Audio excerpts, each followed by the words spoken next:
Quelle est la part des différentes sources d'énergie dans la production totale d'électricité en France? Alors en France, le nucléaire est prépondérant, puisque finalement le nucléaire représente les 3/4 de la production d'électricité, 75%. Bon, alors c'est un petit peu fluctuant en fonction des années, mais on va dire 75%.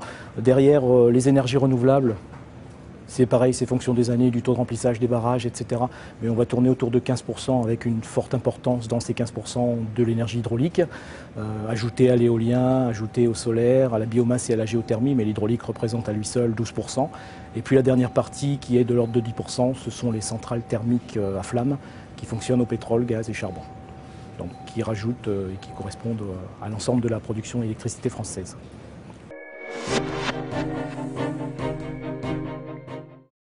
Mais d'où vient toute cette électricité? Une chose est certaine, elle ne se trouve pas au fond de puits comme le pétrole ou le gaz, ni au fond de mines comme le charbon. On ne la capte pas non plus comme le vent ou le soleil. L'électricité se fabrique et voici comment on s'y prend. Le courant électrique dans un fil de cuivre, c'est un peu comme de l'eau qui s'écoule dans une canalisation. Sauf que dans le cas de l'électricité, ce n'est pas de l'eau qui s'écoule, mais des électrons.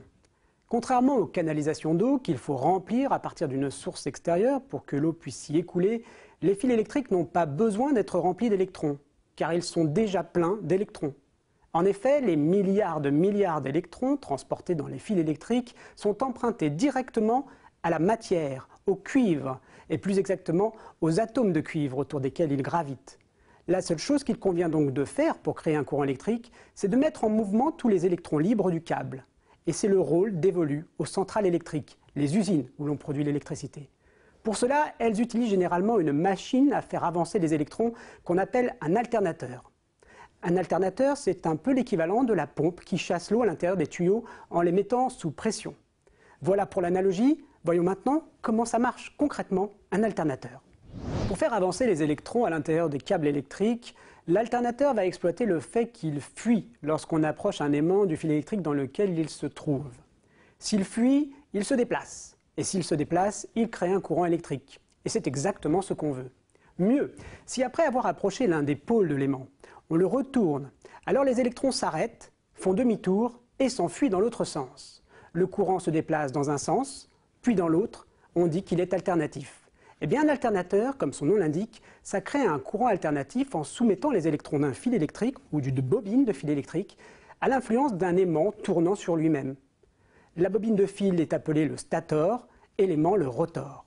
Dans les centrales électriques, on a remplacé les aimants des alternateurs par une version plus musclée des aimants, les électroaimants. Comment transforme-t-on l'énergie nucléaire en électricité? L'énergie nucléaire, à la base, c'est de l'uranium. Donc il y a plusieurs familles d'uranium, et celui qui nous intéresse, nous, c'est ce qu'on appelle un isotope de l'uranium qui s'appelle l'uranium 235. Et en fait, on fait une réaction où on envoie des petites particules qui s'appellent des neutrons sur les atomes d'uranium. On appelle ça une fission. Et au moment où le neutron percute l'atome d'uranium se casse. Voilà. Donc, et puis au moment où il se casse, il dégage de la chaleur. Et cette chaleur va être récupérée dans un système de réseau d'eau. Ça va permettre, au bout du compte, de transformer de l'eau en vapeur. Et cette vapeur permettra de faire tourner une turbine qui entraînera un alternateur. Donc en fait, le nucléaire, c'est une forme de thermique. Le thermique classique, c'est le pétrole, le gaz, le charbon, la combustion, et on produit de la vapeur.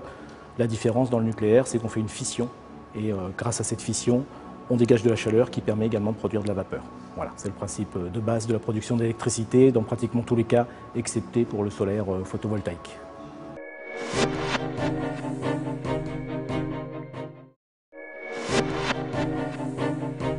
Chacun sait que l'eau et l'électricité ne font pas bon ménage. Et pourtant, chaque année, nous puisons près de 70 milliards de kilowattheures d'électricité dans l'eau de nos rivières et de nos lacs.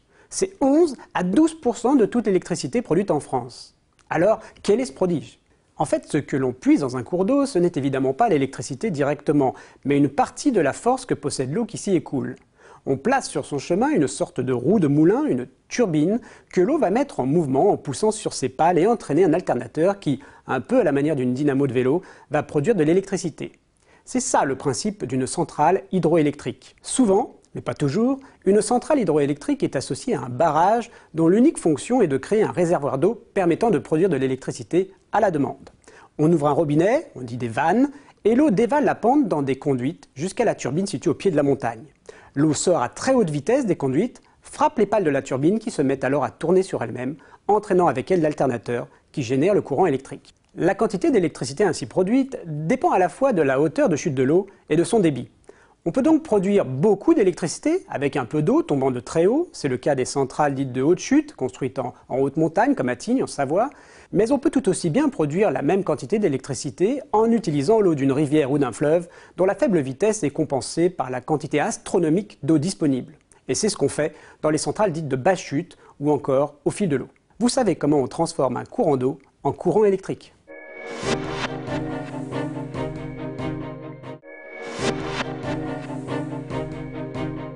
Quel est le principe d'une éolienne? Le principe des éoliennes est d'utiliser la force du vent afin de faire tourner les turbines. Dans le cas de l'éolienne, ce qu'on appelle la turbine, ce sont en fait les pales que vous voyez tourner au sommet de ces grands mâts.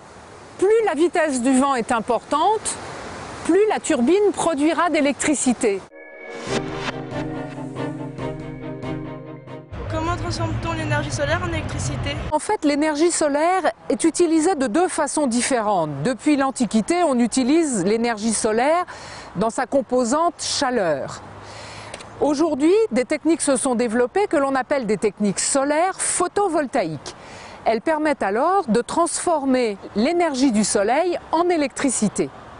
En fait, un capteur photovoltaïque est constitué de plusieurs couches qui n'ont pas la même charge électrique. La lumière du soleil, en venant impacter les panneaux solaires, va arracher les électrons à la surface des atomes de silicium et va obliger ces électrons à migrer d'une couche vers l'autre. C'est de cette façon que l'on va produire un courant continu. Actuellement, les appareils que nous utilisons fonctionnent en courant alternatif. Derrière des panneaux solaires, nous allons donc installer un onduleur qui va transformer ce courant continu en courant alternatif. Qu'est-ce que la biomasse? Dans le domaine de l'énergie, il existe aussi la biomasse, qui peut être utilisée sous différentes formes. La biomasse, c'est les matières organiques que l'on peut brûler et qui vont libérer de la chaleur afin de permettre de faire tourner une turbine et un alternateur. La biomasse, c'est donc soit des déchets agricoles, soit des déchets de bois, soit encore des ordures ménagères. Mais il existe une autre forme de biomasse. Cette biomasse est liée à la fermentation de nos ordures ménagères, qui peut produire un biogaz, c'est en fait du méthane. La dernière facette de la biomasse, c'est ce qu'on appelle les agrocarburants. À partir de certaines plantes, comme par exemple les oléagineux, il est possible de fabriquer des huiles qui pourront se substituer totalement ou partiellement au gasoil.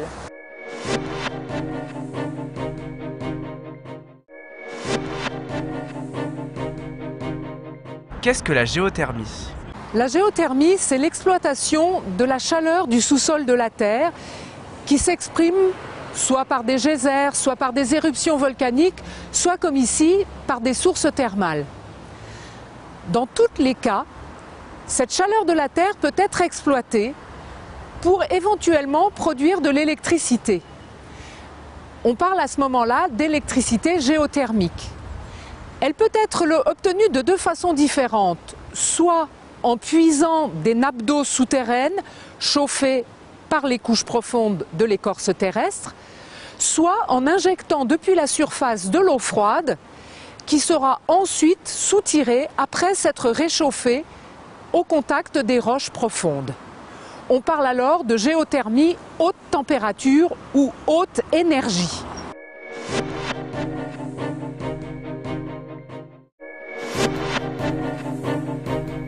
On peut produire de l'électricité à partir des restes de plantes mortes il y a plus de 300 millions d'années. C'est ce qu'on fait dans une centrale thermique à flamme lorsque l'on brûle les énergies dites fossiles que sont le charbon, le pétrole ou le gaz. C'est même la manière la plus répandue de produire de l'électricité dans le monde. Mais pas en France, où cette énergie n'est généralement qu'une énergie d'appoint utilisée lorsque la demande explose comme dans les périodes de grand froid. Qu'elle soit à charbon, à fioul ou à gaz, une centrale thermique à flamme fonctionne à peu de choses près sur le même principe. Il faut d'abord libérer l'énergie chimique contenue dans le charbon, le fioul ou le gaz, puis il faut produire de la vapeur d'eau, et enfin faire tourner les alternateurs qui sont les véritables machines à produire de l'électricité. C'est donc un processus en 3 étapes. La première étape consiste à libérer l'énergie chimique contenue dans le charbon, le fioul ou le gaz. L'énergie chimique, c'est en quelque sorte la colle qui permet aux atomes de carbone et d'hydrogène principalement de se lier les uns aux autres pour former, suivant les cas, du charbon, du fioul ou du gaz. Lorsque l'on casse ces assemblages d'atomes, on dit molécules, on libère de l'énergie sous forme de chaleur et c'est exactement ce qu'il nous faut pour produire de la vapeur d'eau. Un bon moyen pour casser les molécules, c'est tout simplement de les brûler. Une centrale thermique à flamme, elle est un gigantesque four équipé de tout un tas de brûleurs adaptés au type de combustible. Pour bien brûler, le charbon par exemple doit être injecté au niveau du brûleur sous forme d'une fine poussière. Le fioul, lui, trop visqueux pour être utilisé tel quel, doit être préchauffé avant d'être injecté. La seconde étape consiste à produire de la vapeur d'eau. Cela se passe dans la partie de la centrale qu'on appelle la chaudière ou le générateur de vapeur. La chaudière est une sorte de gigantesque cocotte minute qui peut mesurer jusqu'à 90 mètres de hauteur. De l'eau froide circule dans une série de tuyaux chauffés par la chaleur dégagée par les réactions chimiques entre l'oxygène et le combustible. L'eau ainsi chauffée finit par se transformer en vapeur sous pression. C'est exactement comme cela que fonctionne une cocotte minute. Et maintenant que l'on possède de la vapeur sous pression, on va enfin pouvoir fabriquer de l'électricité.